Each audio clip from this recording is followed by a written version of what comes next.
Hey, what's up guys? Maulan na umaga sa ating lahat. Ito po ang inyong lingkod, Suplado Moto mga ropa.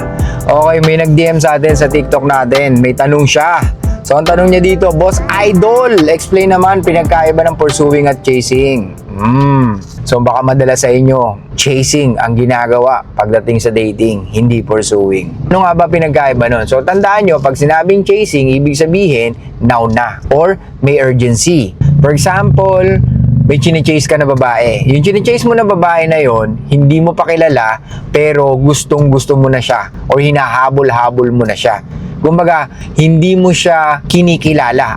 Ang gusto mo lang is i-chase siya. At nag-e-enjoy ka na i-chase siya. Same thing sa mga kababaihan. They enjoy the chasing. Gets? Lalo na pag gustong-gusto nila ang isang lalaki. Maliwanag? So, pagdating sa pursuing, malaki ang kaibahan niya. So, ibig sabihin, from the word pursue, so ibig sabihin, may purpose. So, ibig sabihin, may intention.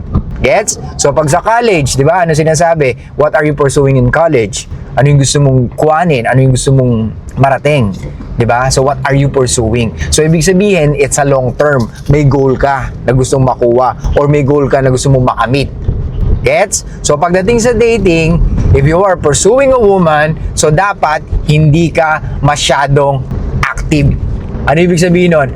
Active na message ka ng message sa kanya. Pinupurso mo siya, kinikilala mo siya, pero hindi mo siya chine-chase. Kasi pag chase mo siya, pwedeng in a short period of time, manawa siya. Kasi nga, chase ka ng chase sa kanya. So, ibig sabihin, walang surprises. You are very predictable. So, madali niya makita yung mga galawan mo, madali niyang malaman ang galawan mo. Kaya nga mga kababaihan, mga ropa, meron silang capability to know kung talagang ikaw yung lalaki na hindi gaanong confident or ikaw yung lalaki na talagang nang-chase lang ng mga kababaihan.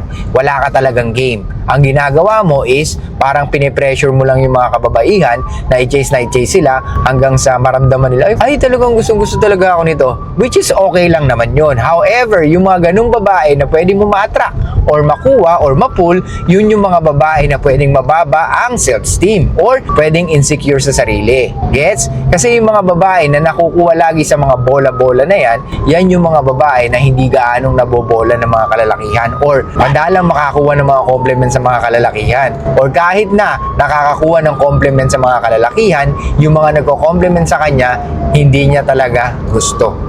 Gets? So, pursuing, like I said, long-term siya. So, pag pinupursu nyo isang babae, hindi kayo dapat taing-tae sa mga reply niya, sa mga message niya, okay? Dapat naghihintay ka or hayaan mo siya kung hindi siya magre-reply. Kasi, let's say, nag-message ka, tapos hinihintay mo siya mag-reply. So, ano nangyayari? Nag-i-invest ka ng emotions. Same thing sa human behavior na pag hindi ka pinapansin ng taong gusto mo, mas lalong nahuhulog ang loob mo or mas lalo kang natitrill or mas lalo kang, nagwa-wonder. So, yun ang mga karamihang gusto ng mga kababaihan. So, gusto nila nagwa-wonder sa isang lalaki. Kasi tandaan nyo mga ropa, isa lang ang mga move ng karamihang lalaki. Nandyan yung unang-una, pambobola. Lagi niya i-compliment yung babae, lagi niya sasabihin na maganda.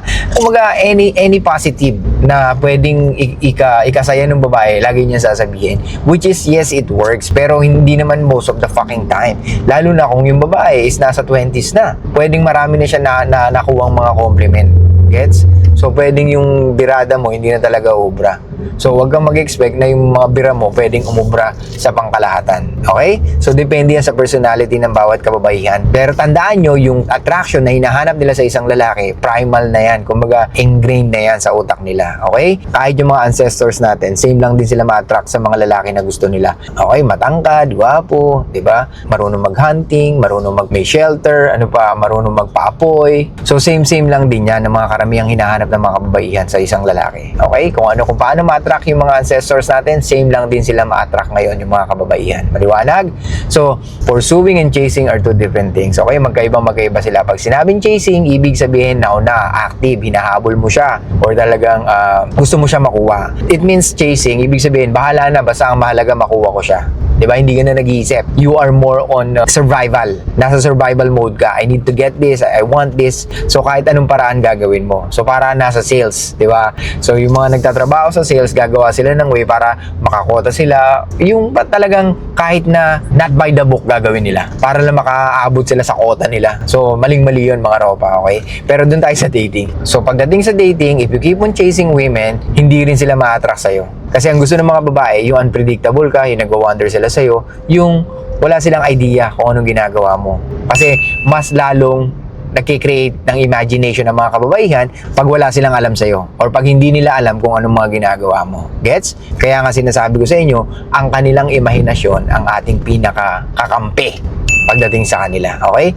Women will not wonder about you kung lagi kang free or available para sa kanya. Okay? Nandiyan ka, message ka ng message. Kumbaga, hindi niya naisip kung anong ginagawa mo eh. Kasi alam niya, lagi ka nagme-message. Kumbaga, ang dating sa kanya, lagi kang free at lagi kang available. And ano ba isipin niya? Naghihintay ka lang ng reply niya. 'Di ba? Kaya ang karamihan mga babae, mabilis ma-board pag predictable ka. Kaya nga, huwag kang magtaka.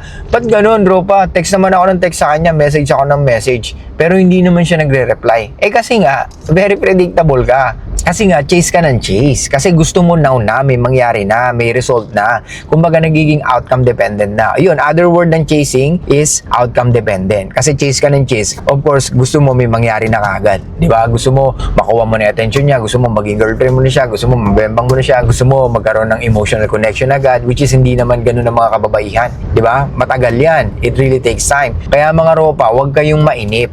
Okay? You need to be patient. Kasi matatalo ka lagi ng emotions mo pag hindi mo nilabanan yung pagiging impatient mo. Yung emotions mo and ego mo, pwede mo naman maging tropa yan. Kaso nga lang, kung lagi mo siyang i-spoil, lalo-lalo na yung ego mo, then tandaan mo, hindi ka rin matututo. Okay? Yung ego natin, parang bata yan na makulit. Lagi yan sumusulpot sa kahit anong bagay. Parang laging may gusto siyang patunayan or gusto niya laging magpapansin sa atin. Di ba? Or pag na-hurt siya, talagang iba siya magalit. So kaya dapat alam mo kung paano siya i-tame. Alam mo kung paano siya gamitin. Or alam mo kung saan mo siya gagamitin. Maliwanag mga ropa, uulitin ko, yung chasing is hindi attractive sa mga kababaihan. Ang attractive sa mga kababaihan is yung pursuing. If you want a long-term relationship, kailangan pursue. Kailangan may purpose, may intention. Hindi yung basta-basta na lang bira ng bira. Hindi ganun mga ropa. Ano yung sinasabi ko sa inyo lagi? We are very strategic. Kumbaga lahat ng ano natin, move natin, dapat naka-strategy na yan. Or dapat nakaplano na. Especially sa first date. Maliwanag ba mga ropa? So yun ang pinagkaiba ng pursuing and chasing. Okay? So pag pursuing, lagi nyo tatandaan, it's a long-term and intentional. So may purpose. Gusto mo siya maging girlfriend. So kailangan mo siyang kilalanin ng gusto. Hindi pwedeng magbigay ka kaagad ng relationship sa kanya dahil malaki lang yung dede niya or malaki yung puwet niya. Dahil talon-talo ka doon, ropa. Kung yun lang ang basehan mo, napakababaw nun. At kung yun lang ang basehan mo, well, laging meron siyang kapalit na maiisip mo.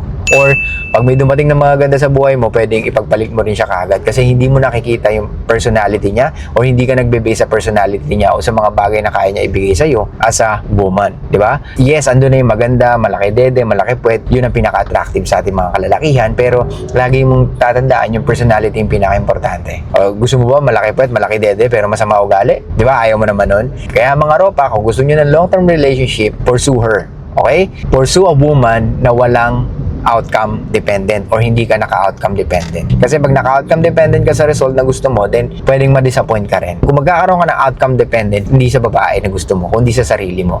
Kumbaga, alam mo yung mga bira mo, alam mo yung mga tira mo, alam mo yung mga bitaw mo. Maliwanag? Kumbaga, alam mo yung consequences na pwede mo makuha pag naging ganito yung behavior mo, pag ganito yung pinakita mo, alam mo kaagad kung ano yung pwedeng maging reactions niya. Kaya nga sinasabi ko sa inyo, napaka-importante nung map of interaction sa badas. Okay? Pag nakabisado nyo yun, alam nyo kung nasa na kayo. Maliwanag mga ropa? Kasi you can start anywhere. Okay? So yan lang guys, thank you so much. Sana minukuha kayo. At sana nasagot ko yung tanong mo, ropa. Show love, peace out, and be fucking mysterious mga ropa. Grabe, napaka-traffic.